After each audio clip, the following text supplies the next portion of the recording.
Today I want to share my tips for taking a great bird portrait, aka the bird on a stick. Now there's nothing wrong with a good bird on a stick. It's what birds do, they land on sticks.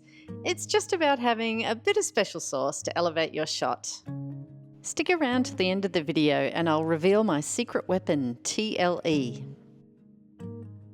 Refining your bird portraits gives you a solid foundation to move on to more challenging shots such as birds in flight. Let's get into the nuts and bolts.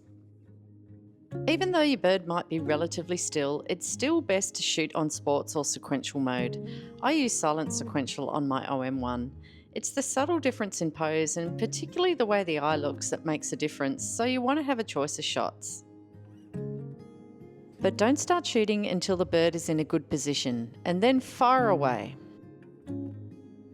I was about to hit the shutter when I noticed how distracting this big piece of kelp was. I decided to wait until my little hoodie moved and I ended up with a much nicer shot. Bit of patience does go a long way. One of the best habits you can get into for any genre of photography is to pay close attention to everything in the frame. Can you get a distant tree or hill in the background instead of sky? Is there a dark shadow or branch coming out from behind your bird's head? Are they bright spots of light that can be avoided? Do your best to thoroughly analyse everything in the frame. If you're lucky enough to have a bird that's content on the perch, it's your opportunity to move around and get the best background that you can. It's amazing how much variation there can be when you move a bit one way or the other. Same bird, same branch, I just moved over to the left.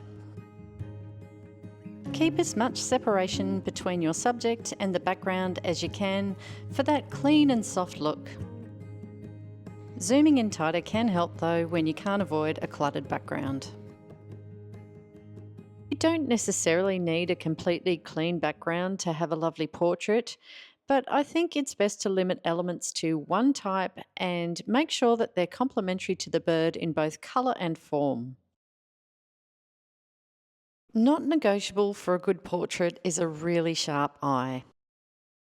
To be honest, I think you need a sharp eye in every bird photo. If the eye is sharp, you can get away with the rest of the photo not being in perfect focus.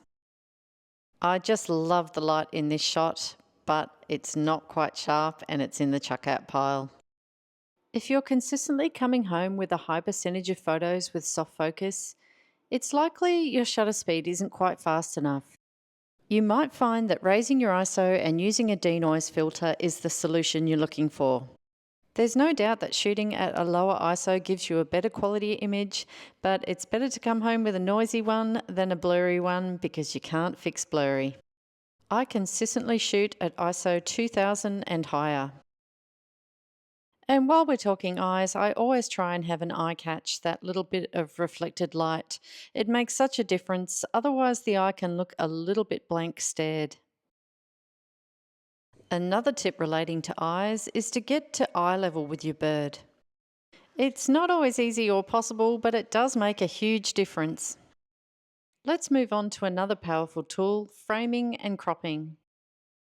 Attempting dynamic framing in the field can be tricky, so I mostly place the bird in the centre of the frame and then crop later in post-processing. When cropping, I rarely place the bird in the centre of the frame. Always leave space in the direction the bird is looking to make it look visually correct. There's a real art form to cropping. I try and look at the bird, the perch, and anything in the frame as objects that need to be rearranged in a harmonious way. I try and use leading lines and the rule of thirds as much as possible. For instance, having branches coming out of the corner of the frame of the photo is a favourite trick of mine. Another consideration is the visual weight of objects within the frame, which is not about their physical weight, but how much attention they draw. Getting the balance right means the bird is always the star of the show. Link in the description to my blog with a deeper dive into visual weight. I also think it's important to leave enough space around your subject and not crop too tightly. Great lighting is definitely an essential for a portrait, but I did talk about that in my last video, so you can jump on over and watch that one to hear my thoughts on that. I'm going to move on to my final and very best tip, which is TLE, which stands for Tiny Little Extras. This is what really elevates a portrait into something special, and it's that little bit of behaviour, that little bit of storytelling that adds more to the photo than just the bird sitting on the branch.